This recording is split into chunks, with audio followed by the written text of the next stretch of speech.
Okay. So a good idea is to take all of your images that you're going to put into your PDF and make sure that they're all the same size and resolution. What I'm going to do is I'm going to take apart your PDF and hang on a second while I think. I'm trying to remember how to do it. Extract. Oh, there's two ways to do it. I'm going to extract them. I think that they'll end up being, this will actually be a little easier. They'll actually be PDFs. The other way to do it, I can show you that real quick before I start this, is you can go into Photoshop and open that. Oh God, now I'm going to find it. Hold on. Open that tutorial. Open your.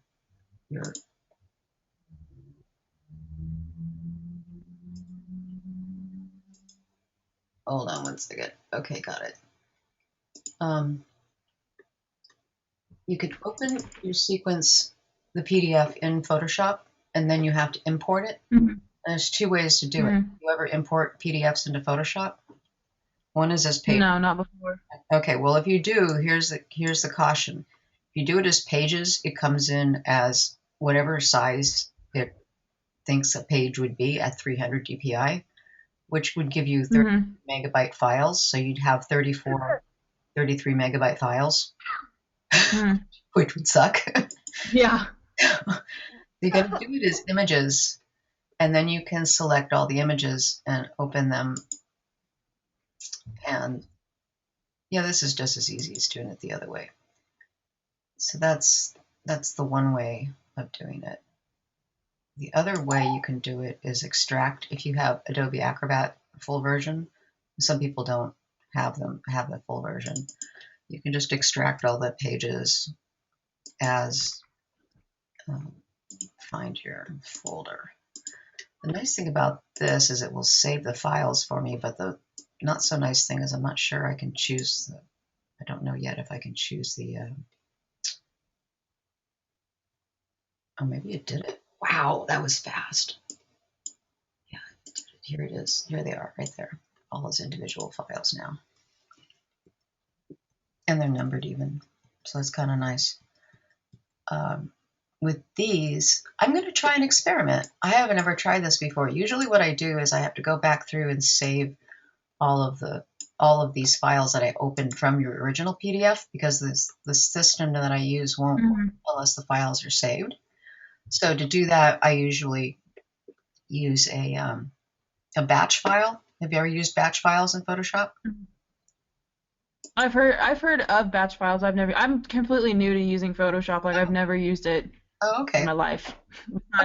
Besides other classes before, but that was it. Okay, so what we've got here is I'm using CS6, you're probably using CC.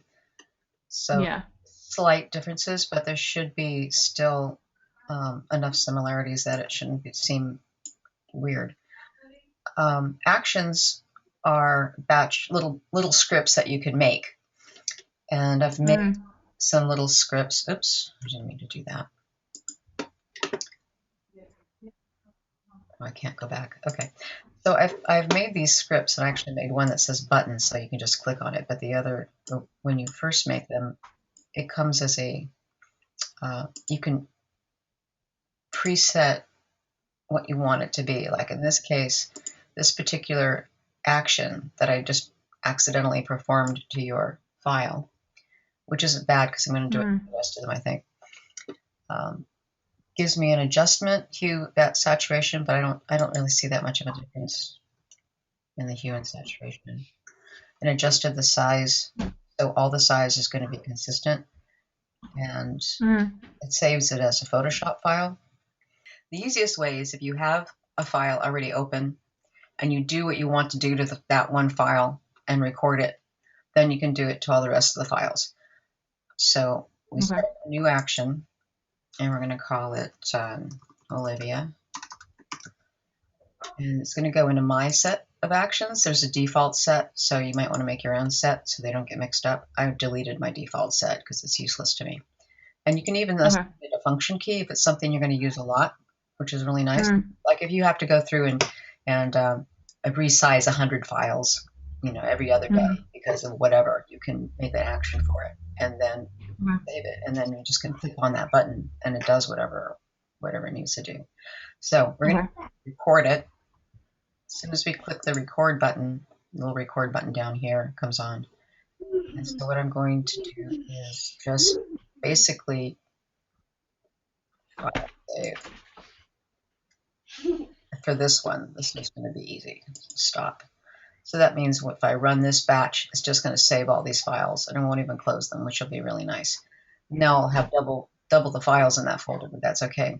The other thing I could do is, let's check the resolution on these guys.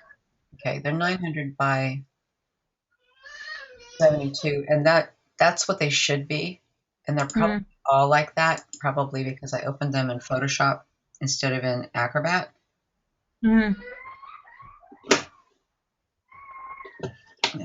So, yeah, let me look at these other files that we made over here real quick. I think that they're probably all the same. No, they're all different sizes. Let's just open one of those up, just for kicks. We have to import it. Yeah, either way, you're going to be importing it as either images or pages. So on one hand, opening this up in Photoshop has just turned all of your images into the same size, which is kind of useful. The original JPEGs, if you have still, you should look at the image size like I just did. Go image size, and this should say 72. And this should be under 1,000 or around 1,000. That'll give you like a page size, 9 by 12 inches, basically. If it's not doing it, this other option that I had, you can set it to be a certain number of pixels and run a batch on it, force them all into that size. But you're and you make sure you have this on. Lots of people scale it without having that on, and I'll show you what happens. Oh, wow. Yeah, so if you resize it and you don't have constrained proportions on, and then you'll end up resizing it to, like, some people try to you can force it into an 800 by 600 and it might be completely distorted. Yeah, it's sometimes hard for people to understand that if they're not big Photoshop users. So what I'm going to do now is I'm going to run that batch that I just made. That's just going to save them all. There's ways to make batches so like I said, you can put other things in there if you wanted to. That would, let's do one other thing just to make it interesting. Let's see what it looks like if we run a levels on it. Didn't really do much. How about brightness and contrast?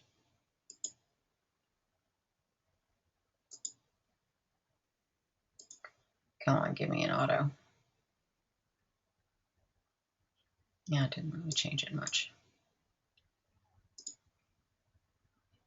Okay, so never mind. You would just go through the steps. Like I'm going to build a new action, and I'm going to call it nothing. And I'm going to create a recording. I'm going to go image size and put in, make sure that's on. I'm going to put in 500 pixels just so you can see the difference. Okay. And then I'm going to do something else that's interesting. Let's see. We can do let's invert the colors just for kicks. Because that looks cool.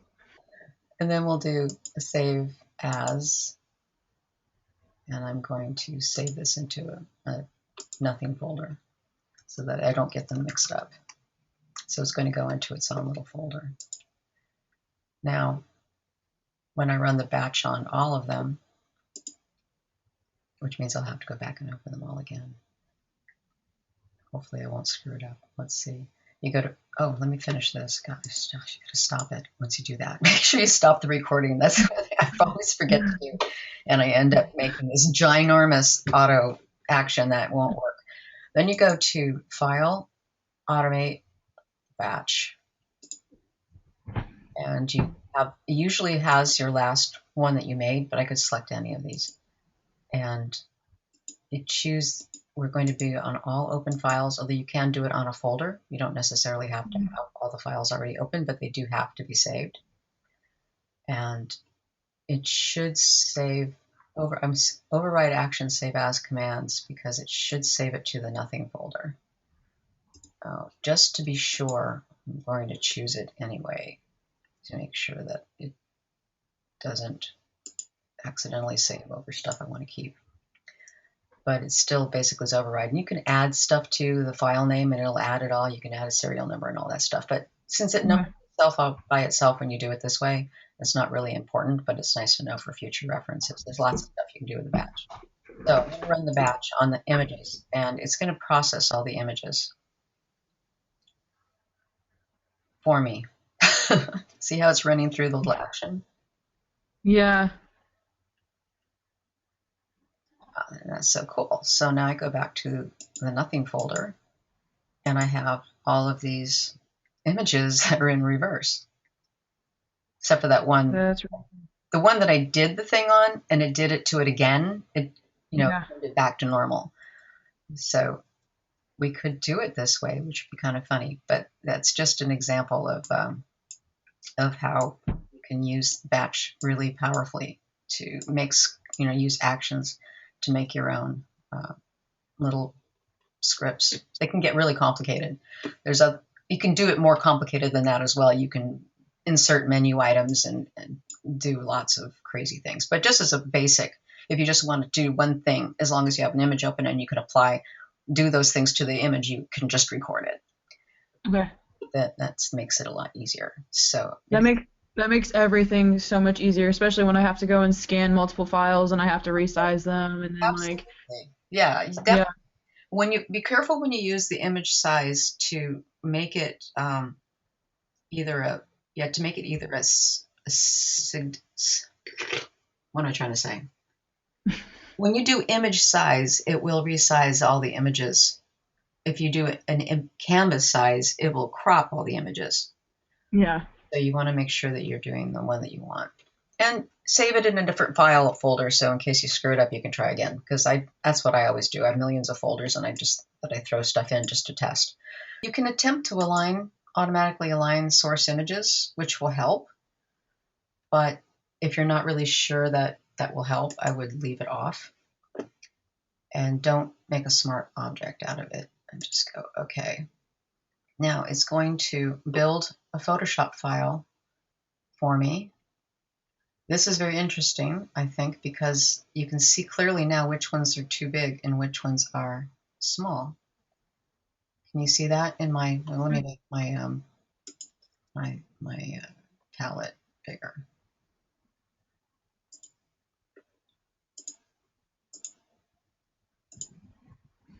So you've got a lot of them that are just fine, and there's just a couple of them that seem to be big.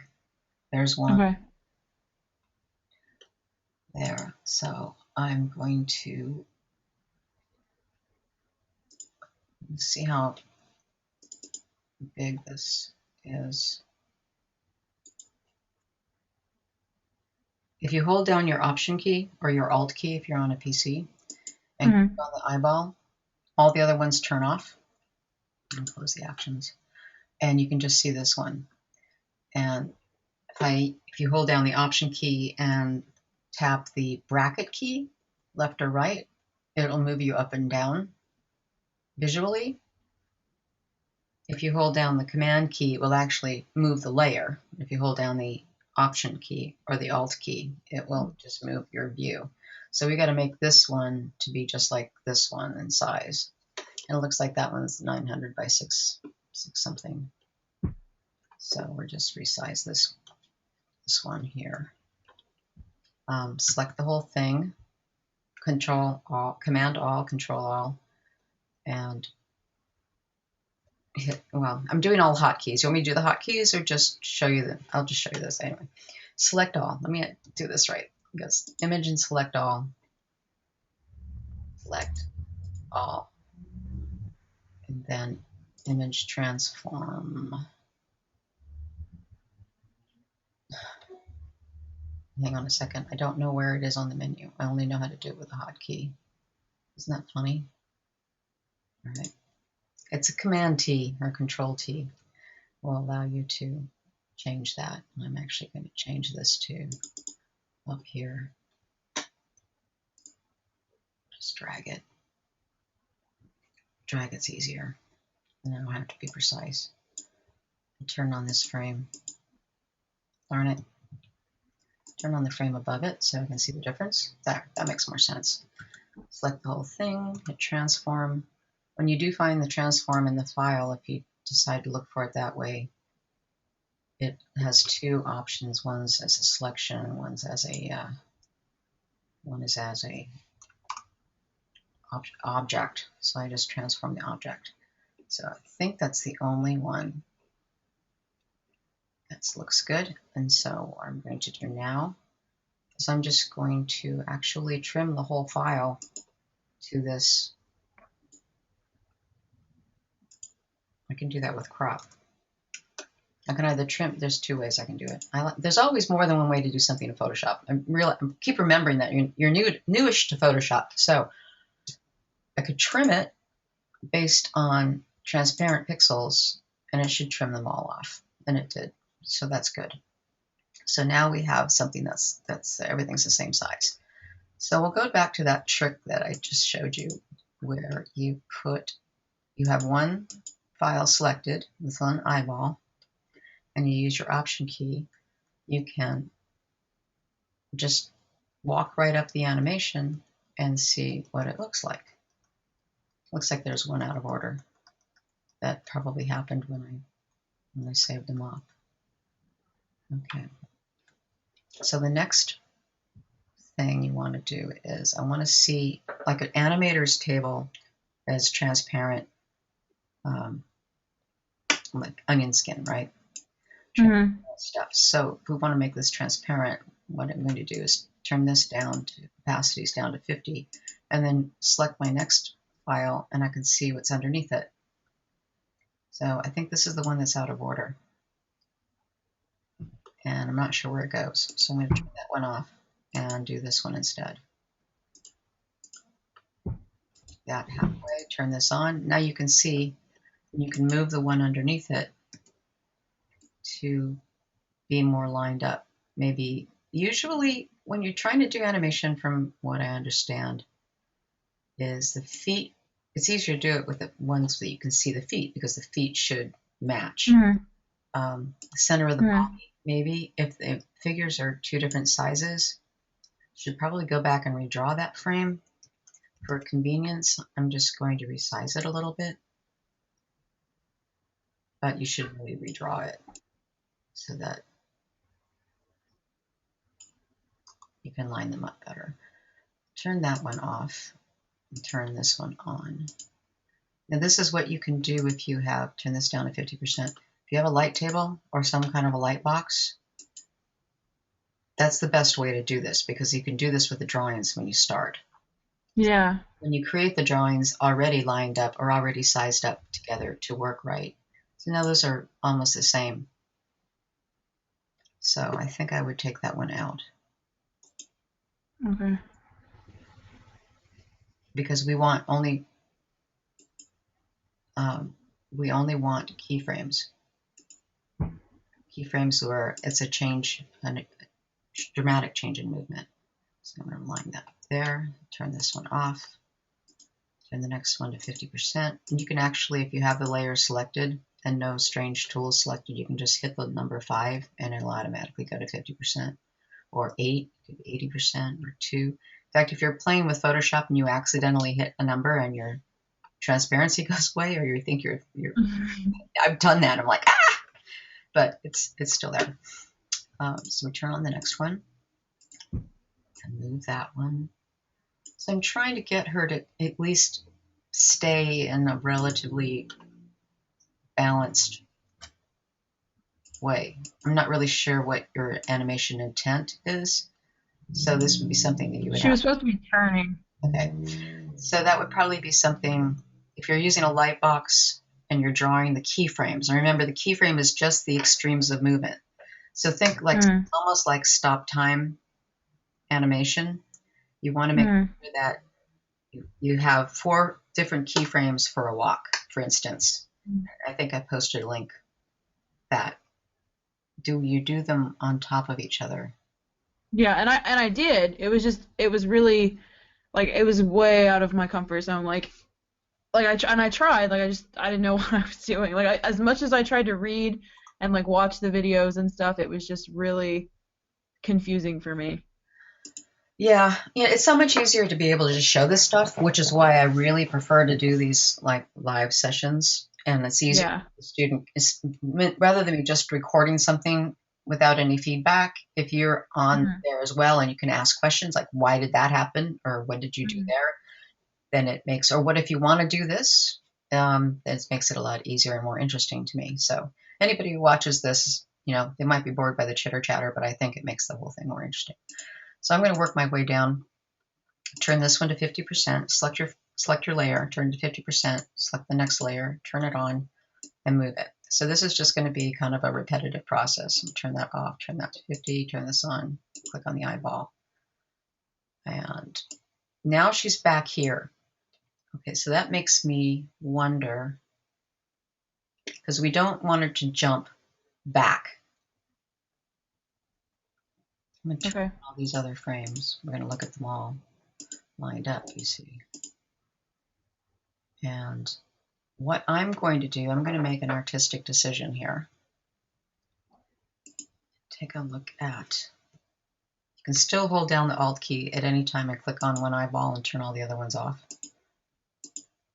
And then click it again and it turns back on the ones you had on, so that's convenient.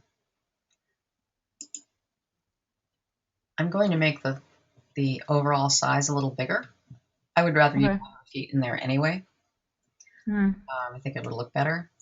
So I'm going to do an image, canvas size, not an image size, but a canvas size.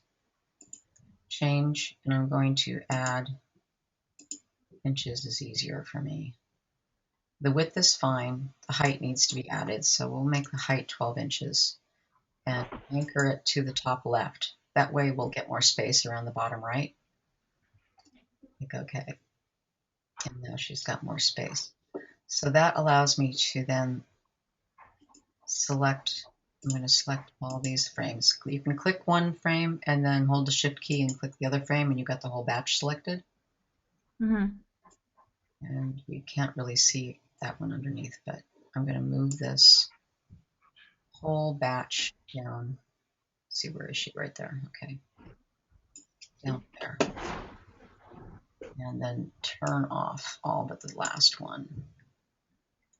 So they're reasonably lined up. And you can go in and, now that you can see it, you can go in and fill in on the actual drawings. You can just draw a new girl and paste it in here if you want. You don't have to draw the whole frame. You can just draw the part that needs to be fixed, scan it, and drop it in. That'll save you a lot of time. I'd rather you didn't manipulate the drawing too much because it's really supposed to be about drawing the figure.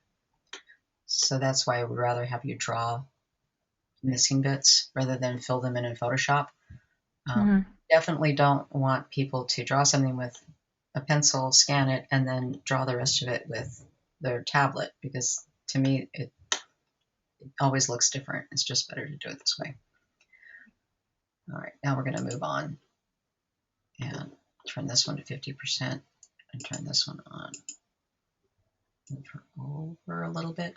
So here's an example of keyframes and the difference between keyframes and animation. This is more like an in-between because the motion is so close, in my opinion. Let's turn this off, turn the next one on, turn that to 50%, select that. Okay. So here we may move her, but if the bird is flying, we probably want the bird to move more. So I'm going to take my select tool and cut the bird to move more. You can actually, and it says it in the instructions, you can actually draw these two things separately and then composite them together. And you can use this method if you want to. There's a real way to animate in Photoshop because there is an animation function, but I'm not familiar with it. And since I don't animate all the time, I don't really need it. So now I'm going to move the middle bird.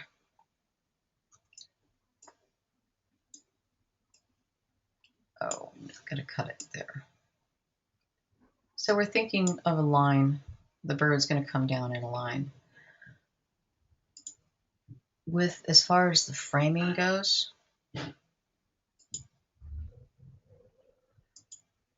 the position of the bird, if his wings are up, I'd probably make these wings like more straight out in the next one, in this one. So he starts with his wings up like this. In the next frame, the wings are even higher. That's good. That'll work. That should be the apex of it. You might want to have these wings start a little lower so it's more dramatic, or maybe you want to have the one that is coming after it actually be in front. Thinking about how the wings move, and I'm thinking, let me make another file. Now I'm actually going to try to teach some animation, which is going to be hysterical. And I'm going to draw with a mouse, which is even more hysterical. Not that big, however.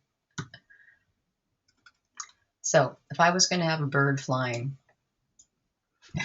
excuse the Photoshop mouse drawing, that would be one frame. And then the next one would be, these wings are going to go up. I draw the body again, and the wings go up. Let's see if this works. It should work. And I'm going to turn that one off because it's confusing. Turn the next one on. And actually, the next one is going to be very similar to this one, but you don't want to make it exactly the same. It's going to be in about the same position. You can turn this as a lighter opacity as well, so that they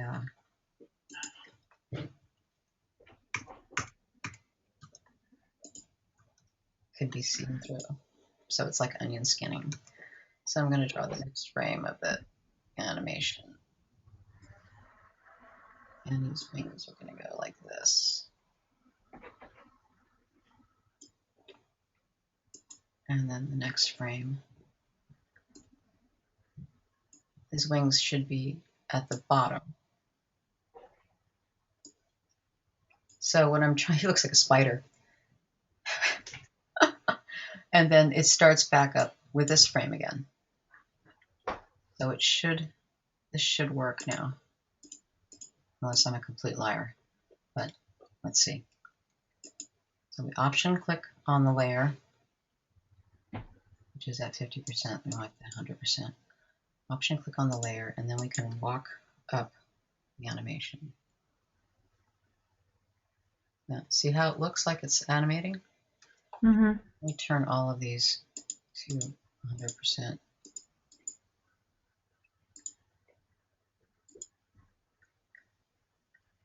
And really, that's how you should start your building your animation, is with simple figures like this, so you can get the motion right.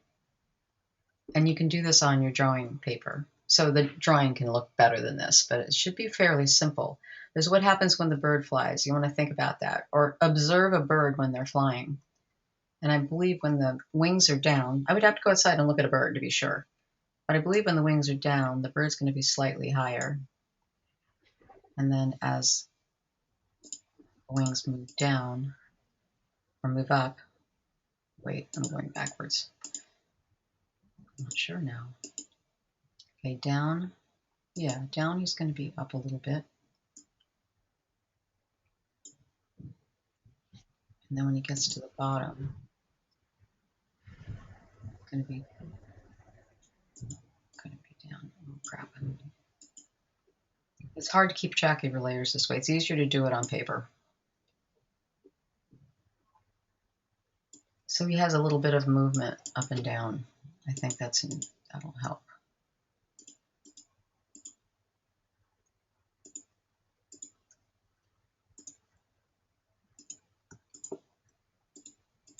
It's not going back to 100%. Sorry. Okay. Click Option, and then we're going to walk up the frames again. So I think this one's going to need to move up. Why it's half colored, I think I must have drawn it in 50% by accident. I hit the 50% button. Yeah, see my opacity on my pen is 50%.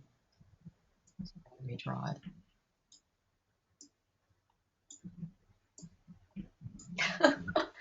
Oh, I love drawing with mice. It's so much fun. There. That kind of looks like a bird flying, right? A little bit, if you think about it. It's like a walk animation almost.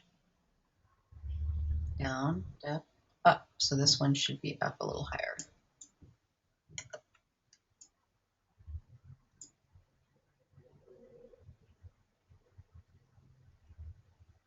Looks like a bat. Okay, let's pretend it's a bat. And then what you might want to do is duplicate your files. Well, this is what I would do because I cheat. Or as you keep drawing. Now I've got 2 of them.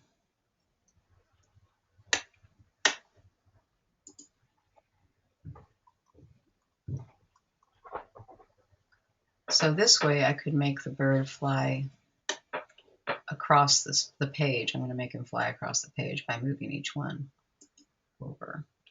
I'm going to start this guy up at the top. And the next guy is going to be here. And then the next guy, you'd be doing this on your light board with your paper. That would be the easiest thing. It's going to be there. The next guy is going to be here. And probably somebody like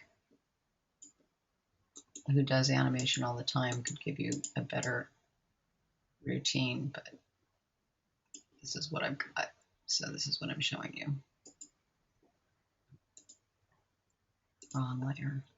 Just as this is only to kind of give you an idea of what it means to do keyframes, which is probably something I should have done before, but I don't know what kind of tutorials are out there for keyframing. There must be. I know there's a walk animation that I gave a link to. I'm not sure how user-friendly it is. It's when it's just discussing.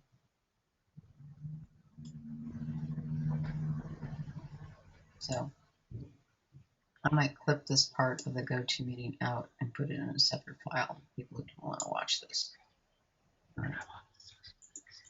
Okay.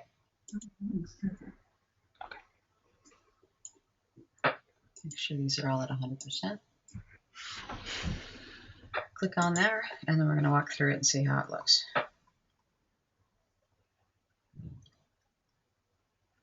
Okay, that's a bat flying.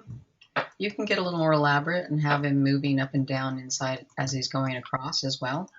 But like I said, the best way to animate is to observe motion on an actual creature. You just have to watch them. You can't. We tend to symbolize things when we see something. We put it in our heads, going, "Oh, that's a bird flying." But then when you have to go back and say, "Okay, now what does it really look like when the bird flies?" Well, you have to do a much more careful and consistent observation. Same thing with the figure. You can draw the figure pretty well, so you know that you can't just draw it out of your head until you've drawn a few real ones first.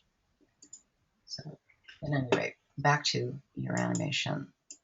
So you could adjust the wings even on these, or just draw a new bird that you can see on thin paper. You can use tracing paper.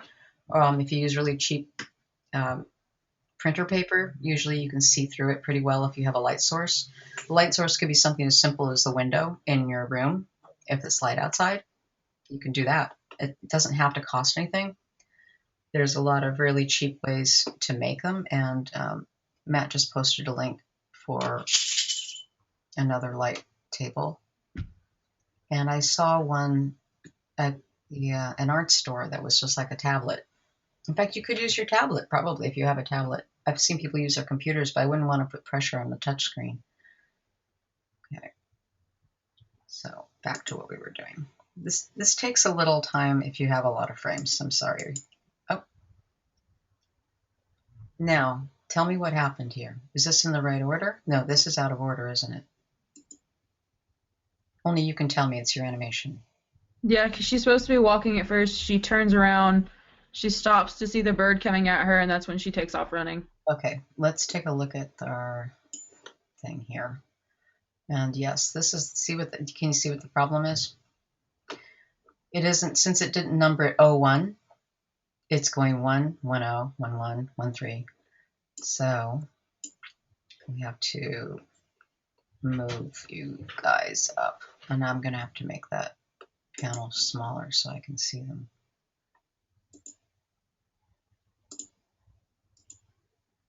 Notice here, it does say animation options. So if you want to go there, you can go there, but I don't know anything about how it works because you haven't gone there. All right, let me fix your sequence. You can select 4, 5, 6, 7, 8, 9, and just carry all of those up to be before 10. And now they should be the right way.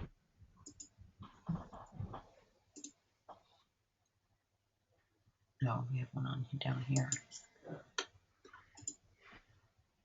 So if this is the first one, I'm going to walk through the animation just to see.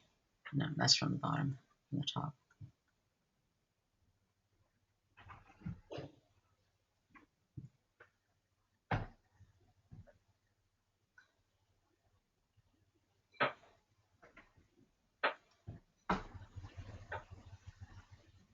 Okay.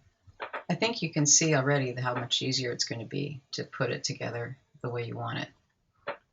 Turn on the next one. So the next step, let's see, she's stepping. Her feet should line up pretty much. I think if you want them to step into place, there has to be a center of gravity. You'll have to look at an animation book. I like it when the figures move across the page. I think it's cooler that way. But you could have the background scrolling instead. And so this frame is confusing. If this is the leg, this should probably be, let's go look at this. She's walking pretty far. Keep the step.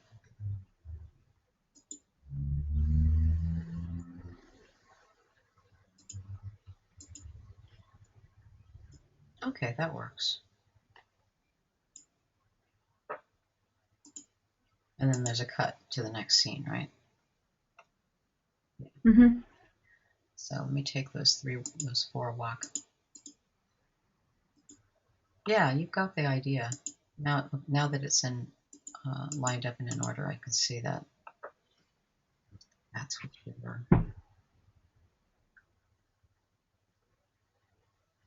doing.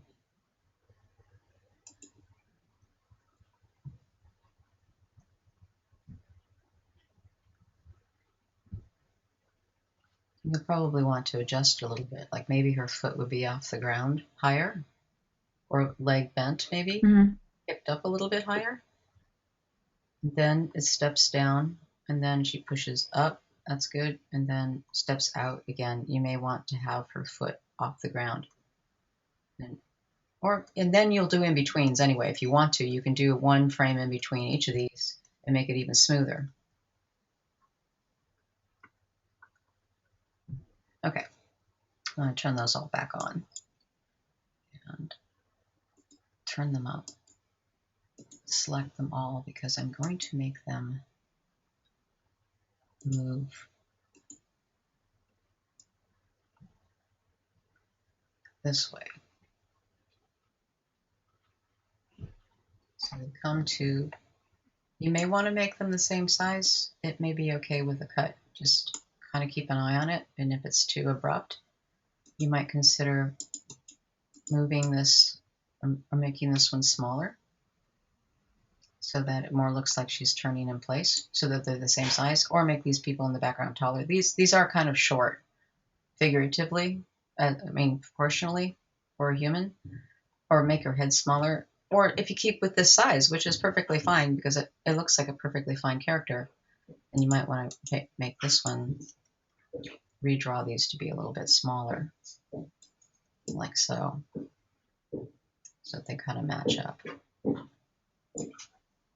She's a little shorter too. Problem is when you start resizing things, you're going to see you're opening a kettle of worms. But I just want to do this so that you can see how it looks when it's done.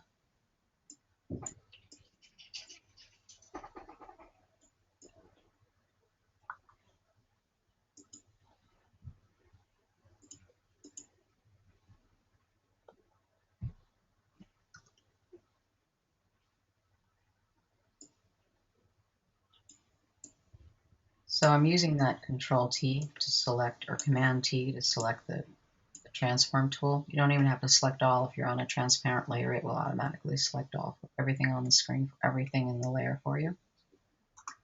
So if you're wondering what the hell I'm transforming those so quickly, it's basically it's under here. Transform, there it is. Or transform. I'm just going to scale. And I can pull this down. Using the T, if you want to keep it the same proportions, you can hold the Shift key and it'll keep it constrained. And if you don't hold the Shift key, then you can move it like that.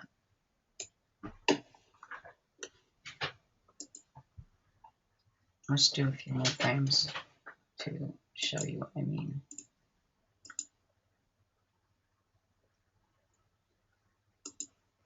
Just don't hit the transform until you turn the other one on.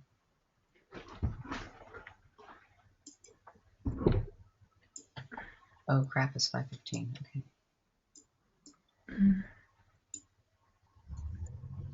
All right. What's the next one look like? Let me just export these and see how I'll show you how to export. Select all your files that you've been working with and make sure that they're all at 100%. And so say we've done this whole file. So number 27 is actually number 3, and to move it to where I want it because its name is not lining up, I'm going to change it to, I want it to be between 1 and 2. So I'm going to change this to 0001A. Now when I save it, it should go where I want it. There it goes. Not alphabetical order. Of course, she's not lined up with the other ones now, but I'll have to fix that in the other file. From there, final step, Acrobat. We're going to close this one. We're going to create PDF, combine files into a single PDF. And now you know they're all lined up, and you can just select the whole lot like this. Click, Shift click, drop it in there. And they should maintain their order. And you can even use this setting if you want to, the smallest file size. Just because there's so many files, you might want to make it a little bit more condensed. Combine the files, and let's see what we get.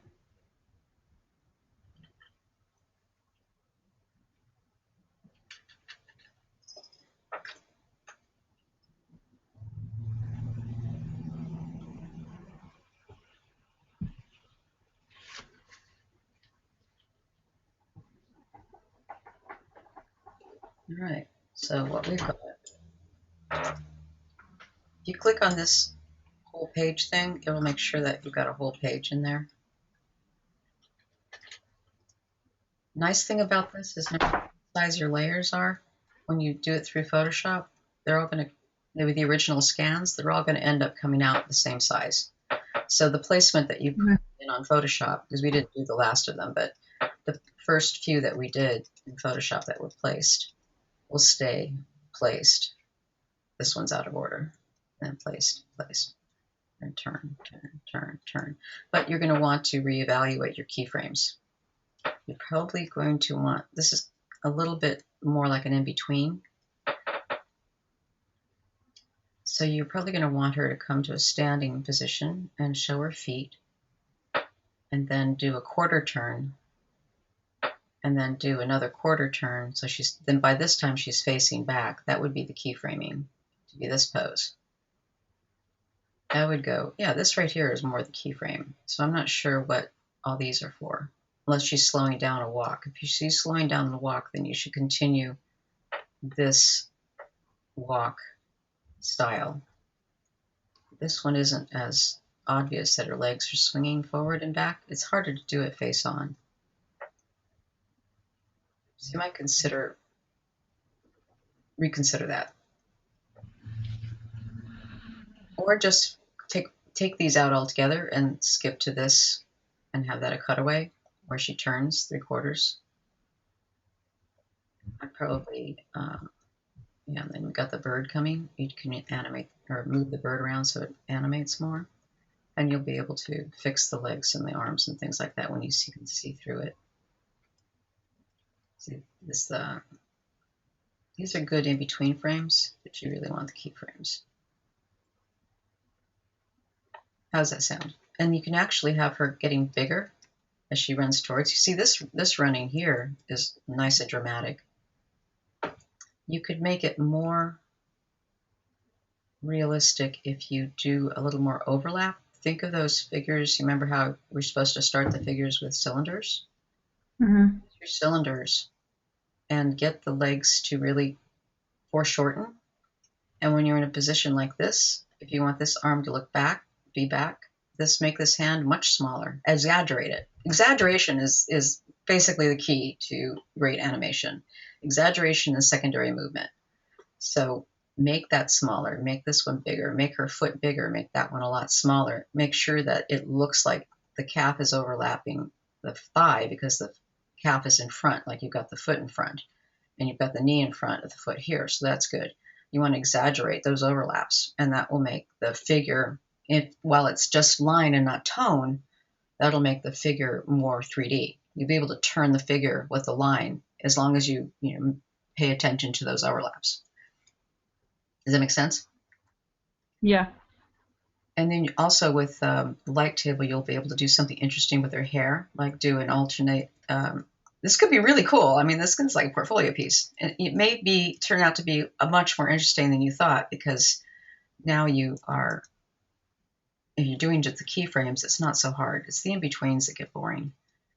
And you don't have to do the in-betweens. You just have to do the keyframes. You can send it to your minions to do the keyframes. I mean, the in-betweens. You do the keyframes and you get your lackeys to do the in-betweens. And that's how you survive as an animator. That's my theory.